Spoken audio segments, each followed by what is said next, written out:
سلام كم يتصنحوا زي خبركم من فتوات تخطتلتي مدب سبوين تايم مسلمون كم تلمود نساعة الزحرنا يوم حزرتنا وانا زبنا مزينات تحزنا لكم مسنا نسنا مكتلكم نعدمه فلما عند نتاتهم نباهم كنابل خلت عامتات ببريزيدنت نتغري كم حدو تصنحوا اي تجيتات ردالو مع انت بعلة السنابيتهم قدما منستر دكتور أبي أحمد لعل مسقانا أقريبهم لملوم بالزرزر ان ملكتو قداك خونيوم اب السودان اب زركبه معسكر سدتنياتات امراكوبا داغمه بارع كم زغاطمه تغليصلهم بزعبا زون تسمعوا زرزر حبريتا كهلويوم ازي كم زيلون دهالو كاب زوبا معراف تግራይ بركت زولو تغارو تمزابيلهم لهم توسخ زرزر حبريتا مسانا مستتصنحو كتسمعوهم قصلا بيلنا اب تግራይ كاب زنقساسو تكالات ميديا تحد زخونه تي بي اس اب لعلي متقعتي فنو لكبل غليصلهم اب غداون توسخ زرزر حبريتا كهلونا يوم اب تግራይ كاب زنقساسو تقاومت بوليتيكان ودبات اتحد زخونه صارت ويانه تقرم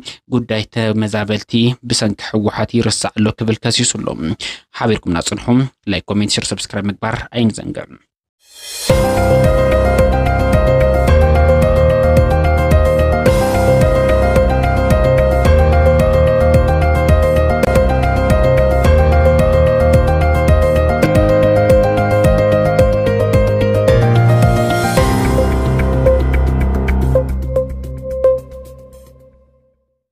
اب السودان معقوب سدتنياتات امراكوبا حادقا بارع حوي كم زغاطمه تغليصو اب السودان معقوب سدتنياتات امراكوبا بزغاطمه حادقا بارع حوي 10 منبري تغارو سدتنياتات مولو كم زتقاصله تحبيرو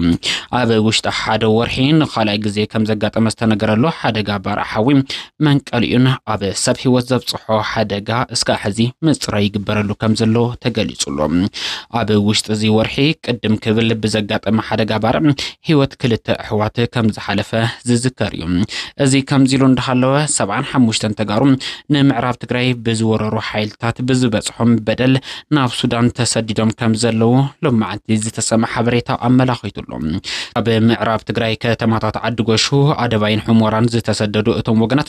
بمسمر حمدايت ناف السودان مس سجرم تكلا سدتنياتات ودو حورات منجستات كم زتقبلهم كفل تخيلهم حصانات منسي أرجوان زركبهم أتم وجنات اب معراب تግራይ አንጻር ተጋሩ ዘቅንዕ ፉሊ ጎስጓስ ምህላው እለው ገይሮም ሎም اب معراب تግራይ ጽንታት ዝፍጽም ዘሎ አካል የተከዘዘበ ወይ ዓዘብ ተከዘብ ዝብል ስያም ዕጡቃት ይደራጁ ከም ዘለውን ይግለጽሉ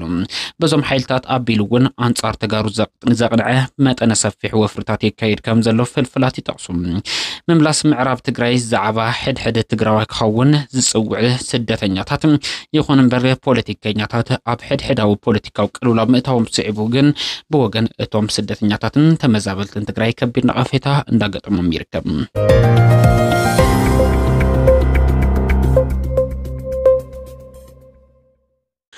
ሳልሳይ ወያነ ትግራይ ኣብ እዋናዊ ኩነታት ትግራይ ኣድሂቡ ተረር ዝበለ መግለጽ ዘርግሑ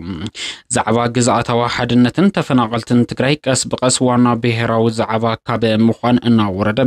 ብኻልኦት ሕወሓት ወለድ ኣጀንዳታትን ድሕረታትን እናተዓብለለ ኣብ ከቢድ ሓደጋ ከም ዝወድቕ ሳልሳይ ወያነ ትግራይ ይኣምን ከም ብሄር ቅቡልነት ብዘለዎ መንግስቲ ተመሪሕና መከራ ህዝብና ዘብቅዕሉ ዝተወደበ ቃልሲ ክንዲ ምግባር ብሄር ኣብ ዝብትን መሊኡ ዘጥፍ ፖለቲካ ተረግሪግና كما زلنا انتنري دما غوهي سبعنا بانصارو وررتن غبرنياتاتن وشتاو بوليتيكاو دكمه تግራይ ተበሊጾም መዋጽና ሓዋር ዕጹው ዝኾነሉ ኩነታትን መፍጠር አበርቲዖም ይሰርሕሉ ብዕላው ድጋፍ መንግስቲ ኢትዮጵያ ዝተፈናቀለ ህዝብና ብውሕሱ መንገዲ ንከይመለስ ዝዓለመ ጸጥታዊ ሸርሕነት ይቅጽል ምህላው ድማ ሓደ ኣብነት ናይ ዝምዕባለ ኮይኑ ንረኽቦም እዝነ ካልኦትን መስርሕ ሰላም ዝኸልፉ ተግባራት ደውኩሉ በሳልሳይ ወያነ ትግራይ ዝቀርቡ ምሕጽንታታት ሰማይ ሲኖም ህዝብና ሓምሻይ ክረምቱ ተገዲዱ ኣብ መከራ ክሕልፍ ድማ ይጽብሎም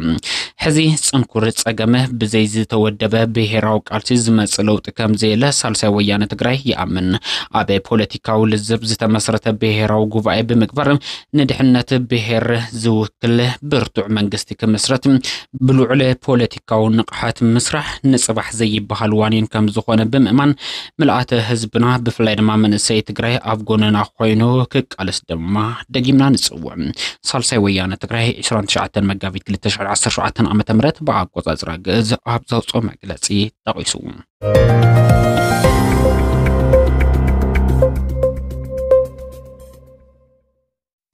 TBS TV ዝተወደበ መጥቃዕቲ ይፍጸሞ ከም ዘሎ ኣፍሊጡ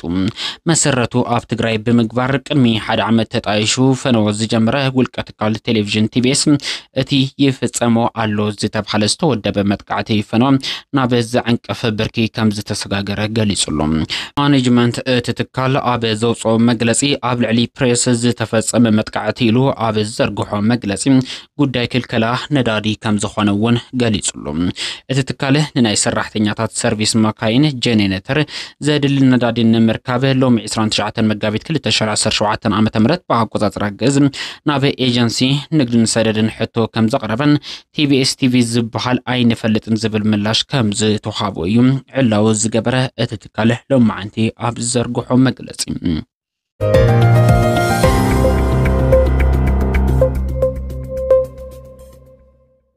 ቀዳማይ ሚኒስትር ዶክተር አብይ አህመድ ፕሬዝዳንት ጊዜያዊ ምምሕዳር ትግራይ ኣይተ ጌታቸው ረዳ ምስጋና ኣቕሪቦም ንዝሓለፉ ክልተ ሰሙናት ድሃዮም ጠፊኦም ክበሃሉ ኣዘራራቡ ኮይኖም ዝቐነዩ ቀዳማይ ሚኒስትር ዶክተር አብይ አህመድ ሎማዓንቲ ምስ ፕሬዝዳንት ጊዜያዊ ምምሕዳር ትግራይ ኣይተ ጌታቸው ረዳ ብምስሊ ተራእዮም ኣለዉ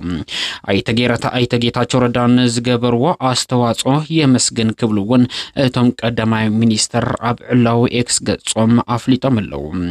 ሎማዓንቲ 29 መጋቢት 2017 ዓመተ ምህረት በአቆጻጽራ ግዝ ቀዳማይ ሚኒስትር ዶክተር አብይ አህመድ ኣይተ ጌታቸው ረዳ ንዝሓለፉ ክልተ ዓመታት ፕሬዝዳንት ጊዜያዊ ምምሕዳር ክልል ትግራይ ብምዃን ንዘበርከትዎ ኣስተዋጽኦ ከመስገን ይግበን ክብሉ መልእኽቶም ይሕልፉ እቶም ቀዳማይ ሚኒስትር ኣብ ማሕበራዊ ሚድያ ገጾም ኣብ ዝሕለፈዎ መልእኽቲ ብመሰረት ሕገ መንግስቲ ፌደራል 62 ዝባር 9 በአዋጅ ቁጥሪ 359 ዝባር 1995 አንቀጽ 15 ዝባር 3 ንደንብ ቁጥሪ 533 ዝባር 2015 ከምኡ ድማ ስምምዕነት እማም ሰላም ፕሪቶሪያ ኣይተ ጌታቸው ረዳ ንዝሓለፉ ክልተ ዓመታት ፕሬዝዳንት ጊዜያዊ ምምሕዳር ክልል ትግራይ ኮይኖም ንዘበርከትዎ ብፍላይ ድማ ንዝተረኸበ ሰላም ክዕቀብ ንዝገበሮ ልዑል ጥንቃቐ ኣመራርሓ መንግስቲ ፌደራል ኣፍልጦ ኣለዎ ክብል ገሊጾም ኣለዎም ኣብ ቀጻሊ ስራሕቲ እውን ብሓባር ተቀራሪቦም ከም ዝሰርሑ ዝገለጹ ቀዳማይ ሚኒስትር ዶክተር አብይ አህመድ ኣይተ ጌታቸው ረዳ ንዝነበሮም ጻኒሒት ንዘበርከትዎ ኣስተዋጽኦ ምስጋናኦም ኣቕሪቦም ኣለዉ መልእኽቲ ቀዳማይ ሚኒስትር ዶክተር አብይ አህመድ መሪሕነት ፕሬዝዳንት ጊዜያዊ ምምሕዳር ትግራይ ኣይተ ጌታቸው ረዳ ብዕድሊ ከም ዘብቅዐ ዘረጋገጸ ኮይኑ ይርከብ ብርግጽ ቅድሚ ሕዚ እውን እቶም ቀዳማይ ሚኒስትር መሪሕነት ኣይተ ጌታቸው ረዳ ከም ዘብቅዐ ዘመላኸቱ ሓሳባት ክህቡ ዝጸንሑ ዋላ እኳ እንተኾኑ እቲ ናይ ሕዚ መግለጺኦም ግን ዕላዊ ስልጣን ጌታቸው ረዳ ዘብቅዐሉ መልእኽቲ ተባሂሉሉ ይርከብ